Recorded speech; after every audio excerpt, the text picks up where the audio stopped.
بسم اللہ الرحمن الرحیم۔ السلام علیکم ورحمۃ اللہ وبرکاتہ۔ میرے پیارے بھائی اور بہنوں، آپ لوگوں کو آج کی اس ویڈیو میں جو وظیفہ اور جو عمل بتا رہا ہوں، یہ وظیفہ آپ لوگوں نے عصر کی نماز کے بعد کرنا ہے۔ اللہ تعالیٰ کے دو مبارک اور صفاتی ناموں کا یہ وظیفہ ہے۔ اگر آپ کے گھر میں رزق کی تنگی ہے، دولت کی تنگی ہے، مالی پریشانی ہے، تو یہ وظیفہ کرنے سے آپ لوگوں کی تمام پریشانیاں دور ہو جائے گی۔ اگر آپ لوگ کاروبار یا روزگار چلا رہے ہیں اور آپ لوگوں کا کاروبار یا روزگار چل نہیں رہا، آپ لوگوں کی کمائی نہیں ہو رہی اور مالی مشکلات ہیں، تو یہ وظیفہ کریں، آپ کی ہر پریشانی دور ہوگی۔ میرے بھائی اور دوستو، انسان کی زندگی کا بنیادی اور اولین مقصد یہ ہے کہ انسان اپنی آخرت کو کامیاب بنانے کے لیے کوشش کرے، آخرت کی کامیابی کے لیے محنت کرے، نیک اعمال کرے، ایسے اعمال کرے جو اللہ تعالیٰ کی رضا کا ذریعہ بنے، کیونکہ انسان کی زندگی کا اصل مقصد اللہ تعالیٰ کی عبادت اور بندگی ہے۔ کامیاب انسان وہ ہے جس نے اپنی آخرت کو کامیاب بنایا اور اللہ تعالیٰ کو راضی کیا۔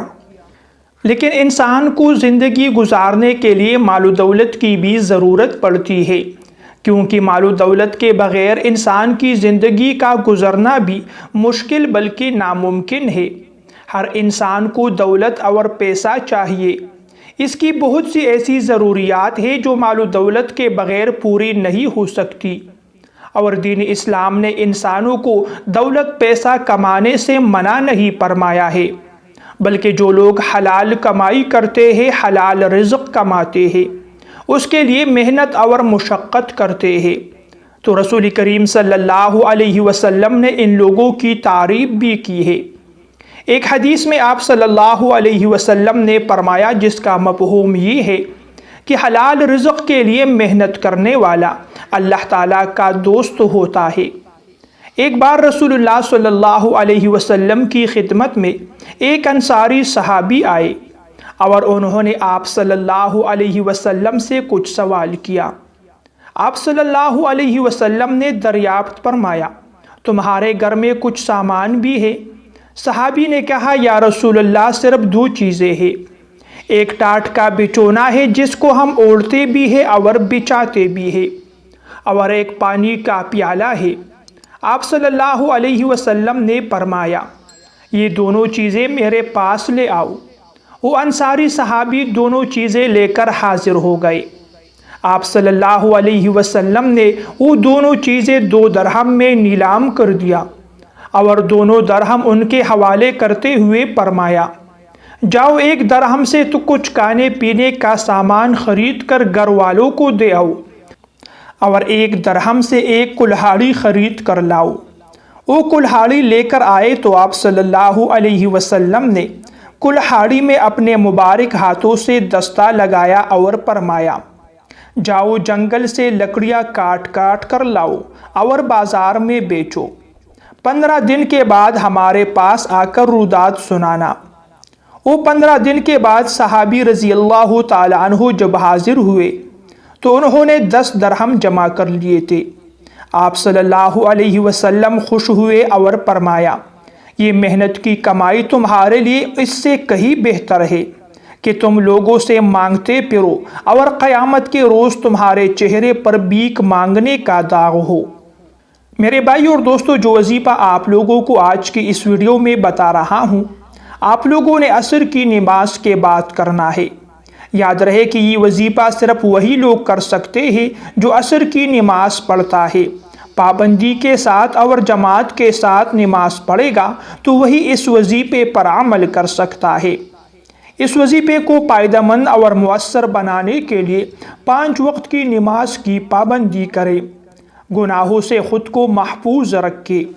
میرے بھائی اور دوستو، جب آپ لوگ عصر کی نماز ادا کریں تو عصر کی نماز ادا کرنے کے بعد آپ نے وہی پر بیٹھنا ہے اور اللہ تبارک و تعالیٰ کے یہ 2 صفاتی نام پڑھنے ہیں، یا رزاق یا فتاح۔ آپ لوگوں نے 101 مرتبہ یہ نام پڑھنے ہیں۔ اس کی برکت سے آپ لوگوں کے لیے بند دروازہ کھول دی جائے گی، آپ کے رزق میں کشادگی اور اضافہ ہوگا۔ آپ لوگوں کی جتنی بھی پریشانیاں ہیں، مشکلات ہیں، اللہ تبارک و تعالیٰ اس وظیفے کی برکت سے آپ لوگوں کی مشکلات کو بھی دور فرما دے گا۔ میرے بھائیوں اور دوستوں، آپ پر جب بھی کوئی پریشانی آئے، کوئی مشکل آئے، کوئی آپ لوگوں کا ساتھ دے یا نہ دے، آپ لوگ بس 2 رکعت نماز حاجت کی نیت سے آپ لوگوں نے کھڑے ہونا ہے۔ اخلاص کے ساتھ تقوی سے بھرے ہوئے آپ لوگوں نے 2 رکعت نماز حاجت ادا کر لینی ہے۔ جب آپ لوگ 2 رکعت نماز حاجت پڑھے، اس کے بعد آپ لوگوں نے وہیں پر بیٹھنا ہے، اتحیت کی شکل میں بیٹھنا ہے۔ سب سے پہلے آپ لوگوں نے اللہ تعالیٰ کی حمد و ثنا بیان کرنی ہے۔ اللہ تعالیٰ کے ایسے کلمات آپ لوگوں نے پڑھنے ہیں جس میں اللہ تعالیٰ کی تعریف، بڑائی اور بزرگی بیان کی گئی ہو۔ تو سب سے پہلے آپ لوگوں نے اللہ تعالیٰ کی تعریف کرنی ہے۔ دوسرے نمبر پر آپ لوگوں نے رسول کریم صلی اللہ علیہ وسلم پر درود پاک پڑھ لینا ہے۔ درود پاک آپ لوگ کوئی بھی پڑھ سکتے ہو، لیکن جو درود ابراہیمی ہے اس کے متعلق حدیث مبارکہ میں خصوصی طور پر فضائل آئے ہوئے ہیں۔ اللہم صلی علی محمد وعلی آل محمد کما صلیت علی ابراہیم وعلی آل ابراہیم انک حمید مجید۔ اللہم بارک علی محمد وعلی آل محمد کما بارکت علی ابراہیم وعلی آل ابراہیم انک حمید مجید۔ رسول کریم صلی اللہ علیہ وسلم نے درود ابراہیمی کے بہت سے فضائل ارشاد فرمائے ہیں، تو آپ لوگ اگر ہو سکے تو درود ابراہیمی پڑھیے گا، ورنہ آپ لوگ مختصر درود پاک بھی پڑھ سکتے ہو۔ اس کے بعد آپ لوگوں نے اپنے دونوں ہاتھ اٹھانے ہیں، اللہ تبارک و تعالیٰ سے مانگنا ہے، اور ایسے مانگنا ہے جیسے ایک بچہ اپنی ماں سے مانگتا ہے۔ جس طرح ایک بچہ روتے ہوئے، گل گلاتے ہوئے اپنی ماں سے کوئی چیز مانگ رہا ہوتا ہے، تو ماں آخر کار مجبور ہو جاتی ہے اور اپنے بچے کی، اپنے بیٹے یا بیٹی کی فرمائش کو پوری کر لیتی ہے۔ تو آپ لوگوں نے بھی بالکل ایسے ہی اللہ تعالیٰ سے روتے ہوئے، گل گلاتے ہوئے اپنی حاجت مانگنی ہے، مشکل ہو، پریشانی ہو، اس سے آپ لوگوں نے نجات مانگنی ہے، اللہ تعالیٰ کی غیبی مدد اور نصرت مانگ لینی ہے۔ ہمارے پیارے محبوب صلی اللہ علیہ وسلم کا مبارک فرمان ہے کہ جو بندہ اپنے ہاتھ اٹھاتا ہے، اللہ تعالیٰ سے کوئی چیز مانگ رہا ہوتا ہے، تو اللہ تعالیٰ کو اس بات سے حیا آتی ہے کہ اپنے بندے کے اٹھائے ہوئے ہاتھوں کو خالی واپس لوٹا دے۔ میرے بھائی اور بہنوں، یہ تھی میری آج کی ویڈیو۔ اگر ویڈیو آپ لوگوں کو پسند آئے تو ویڈیو کو لائک کیجئے، شیئر کیجئے۔ ایسی مزید ویڈیوز دیکھنے کے لیے میرے چینل کو بھی سبسکرائب کیجئے۔